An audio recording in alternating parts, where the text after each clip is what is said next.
back to my channel. I'm your host Priscilla, and this is the Carnivore Journey. If you are new to my channel, I just want to say hi and welcome. And if you've been following along with me for this entire journey, I just want to say, hey, thank you so much for your continued support. So today I have a great show for you, and I'm super excited to jump straight into this video. So let me tell you a little bit about what this show is going to be about. But just remember, if you like this video and you've never seen this channel before, be sure to subscribe and hit the thumbs up so you don't miss any more of my videos. So let's just jump into it. So today I want to talk to you a little bit about what I've been up to for the past couple of weeks, and then I have a great slideshow for you with a lot of information that I believe that all of you carnivores out there will really appreciate, as well as getting plenty of information from. Also, I'm going to tell you about our challenge week. If you notice, the title of the show was Challenge Week, and I'm going to get into that a little bit later on in the video. And then of course I will do my wrap up. So let's just go ahead and get started. The past couple of weeks have definitely been a roller coaster of a ride for me. There's been a lot of ups and downs, and unfortunately that's just a part of life. And sometimes we just have to do things that we don't necessarily want to do, and it's not easy at times, but we just got to keep pushing, keep persevering, and just keep going. And that's really what this past couple of weeks have been like for me. Is though it's been hard and it's been a little bit stressful, I just have to keep pushing and I just have to keep going. So it's not been the easiest 2 weeks, but I can definitely see the light, and I definitely can feel like I'm coming out of this. So that is what I've been up to. I'm really excited about Valentine's. It's coming up in just a couple of weeks. I was going to go ahead and decorate my set and get it ready for Valentine's, but I just decided to just keep it a little bit more wintry in here. We are still in January, and January is winter time, so I found this cute little blanket at Ross, and it matched my throw pillows that I already had. But in the next video, I will be decorating for Valentine's. All right, and that's pretty much what I've been up to. There's not really been a lot of going on, just a lot of personal things that I've been trying to handle, and other than that, that's pretty much about it. So let's just go ahead and jump straight into this video, because like I said, I have a lot of information, and I think all of you would definitely get something and learn something from it today. All right, so let's get started. So Carnivore Journey, January 2025. You only live once, but if you do it right, once is enough. The reason why I chose this quote is because this is a new year. And I have a lot of goals, and I have a lot of ambitions, and I have a lot of things that I really want to accomplish this year. And one of my goals is that I really need to make sure that I slow down and enjoy the small things in life. When I look back, I don't want to go, man, I wish I would have done that. I wish I would have done this. So the quote means to me is live each day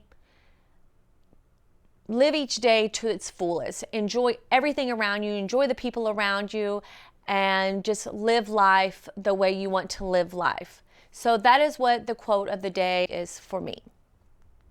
So today we're going to be talking about different types of beef cuts. Now, I know this may not be something that you think about, but it is something that I think about. Being a carnivore, I want to know where the different cuts of beef are located on the cow or located on the animal that I'm eating, just because I think it's important to know. What if you want a tougher type of meat? What if you want something that's more marbled? What if you want something that's a leaner cut? What if you want something that's more fattier? And you should know these types of things.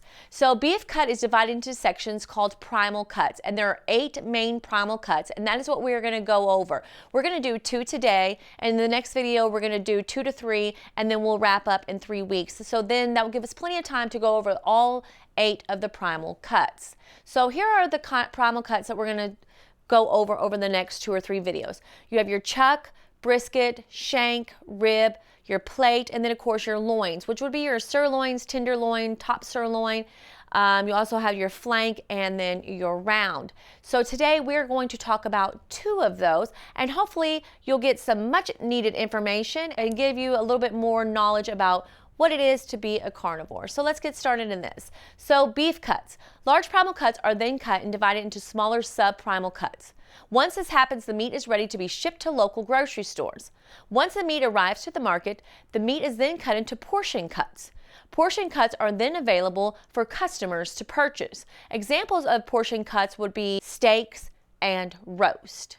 So today we're going to learn about chuck. Did you know that the chuck meat comes from the cow's shoulder, neck, and the upper arm? Chuck beef is cheap in cost. Chuck beef is good for things such as chuck short ribs, hamburgers, and of course pot roast.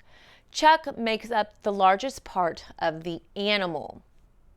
The next thing we're going to talk about is the brisket. There are 3 types of cuts that you can get: a flat cut, a point cut, and then of course you can get untrimmed. And but when you go to a butcher, they'll usually do a flat cut and a point cut. So right now we're going to talk about the flat cut. The flat cut, or the first cut, the brisket is made up of 2 main muscles: the flat and the point. The flat cut has the point removed. By removing the point, it causes the meat to lay flat. Brisket flat comes from the area that is attached to the breastbone. The flat cut, or first cut, is long and thin with a juicy layer of fat on top. This layer of fat keeps the meat moist while the meat is being cooked. This is a very typical type of cut. You will normally see this type of cut when you go to the grocery store. You wouldn't normally see a point cut, and we'll talk about that here in a minute. This is your typical, hey, I want to cook out, I'm going to cook a brisket. You go to your local store, and this is the type of brisket that you will find packaged in your local H-E-B, Kroger's, Tom Thumb, or whatever grocery store is near you. Okay, your point cut, or your second cut, this cut comes from the area that is attached to the cow's rib cage. The point cut has more fat, it's marbled, and the cut is thicker, but it's smaller. The point cut has more flavor, but unfortunately with less meat. With the point cut, you'll get more of a marbled type kind of meat. It comes from the rib cage. It is thicker, but the cut is smaller. There is more flavor, but unfortunately there's just not enough meat. So you have to decide which one is more appealing to you. And that's, so when you go to your local butcher, or you can say, oh, I want a point cut, I want something that's more marbled, I want something that's a little bit thicker, or I want the first cut or the flat cut because it's a little bit thinner, has that juicy layer of fat on top. So it is good to educate yourself and understand where different cuts of meat come from and how to prepare those types of meat. And I just felt like this was very interesting.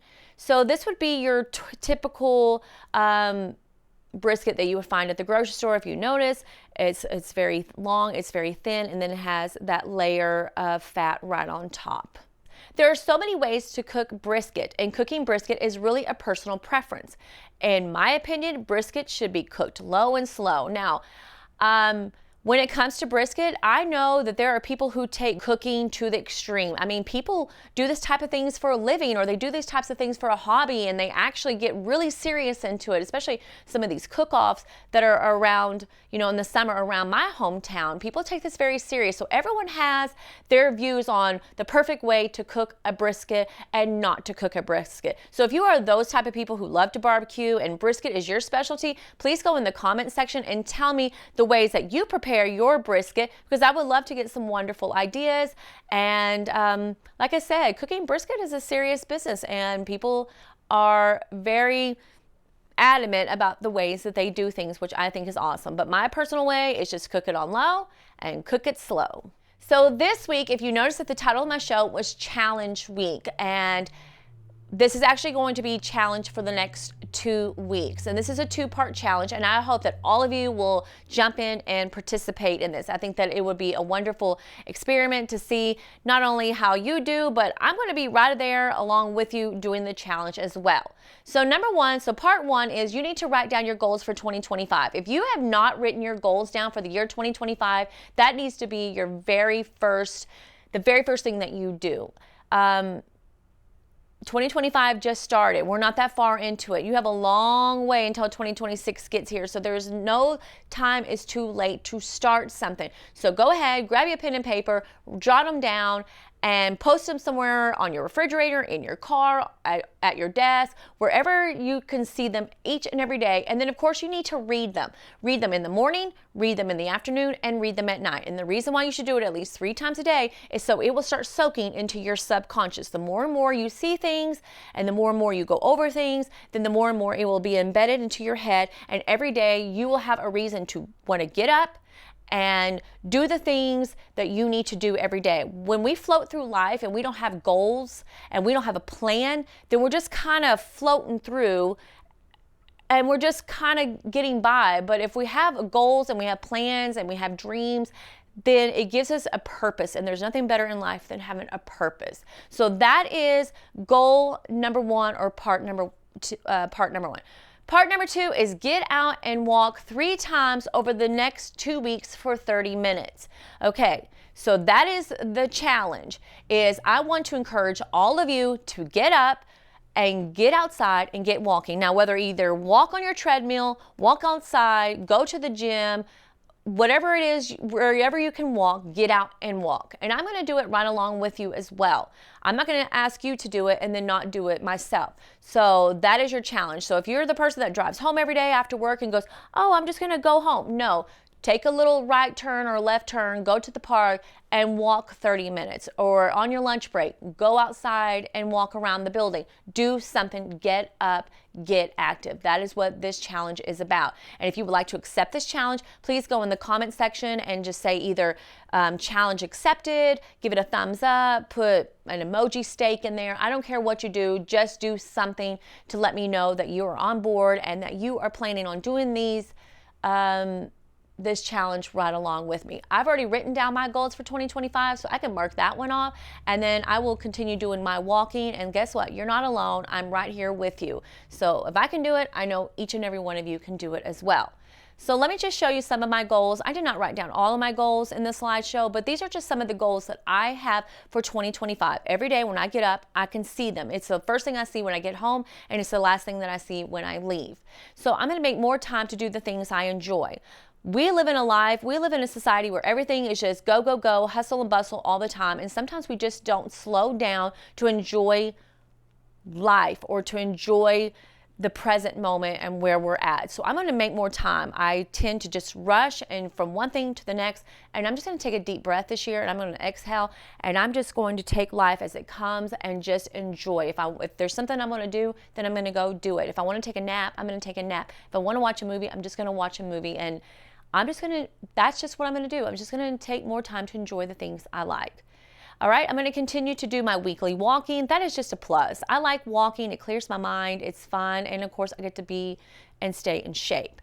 Save more and spend less. That is one of my goals, is to spend less money and save more. Create exciting and educational content. I want to step up my game each week. When I post, I want to be able to not only teach y'all all kinds of things about carnivore, but I also want to inspire y'all as well. So I need to become creative and make sure that I stay exciting and also that I'm teaching along the way. And date. I want to make sure that I set time aside to have monthly date nights and make that a priority. Sometimes we get busy with family and kids and other priorities that sometimes our spouses and significant others, we just don't do the things and make the time for each other. And I want to make sure that I make date night a priority. I feel like that is very, very important. So before I wrap up, I wanted to say my quote for the week is, I can and I will. And the reason why I chose this is because, like I said, I've been going through a hard time, but I can keep pushing. I can get through it. There's nothing that I can't do unless I just give up altogether. So as long as I just keep moving forward, I can do anything I put my mind to. I can do anything I set my heart, whatever I set my heart and my mind to, I can achieve. And I don't have a choice. I will. That is just who I am. I will keep moving. I will keep fighting. I will keep doing what I need to do to get to where I'm going. So the quote of the week is, I can, I will, end of story. That's it. And that goes for all of you. Just sit there and look at your goals for the year and say, I can do this. I will do this. End of story, and stop making excuses. So I just want to say, I hope that you enjoyed this video. I hope you got something out of it. And if you did, please leave a comment in the comment section. Give me a thumbs up to let me know that you are going to partake in the challenge over the next 2 weeks. And I can't wait to continue to talk to you a little bit more about the primal cuts. This was just our introduction video, and we'll get more elaborate as we go. So before I wrap up, just want to let you know that I plan on decorating the set. So the next time that you tune in, the set will be decorated for Valentine's. I love Valentine's, and of course I'm going to start getting my Valentine menu ready so that I can share with y'all and give y'all some ideas, especially for those carnivores in your life. And then I'm hoping to have my new mascot sitting over here as well. We had the pig for Christmas, and so now I need to get one for Valentine's. I just thought that was a fun idea to have one for each of the holidays if I can find carnivore a carnivore mascot to sit over here. So I definitely miss my little piggy, so I need to order another one off Amazon really quick. So I just want to say I hope you all have a wonderful week. If you have any questions or you want to leave a comment, please be sure to do that and reach out to me anytime, and so that I can help you along your journey. Until I see you again, have a wonderful week. I'm your host, Priscilla. This is Carnivore Journey. Bye.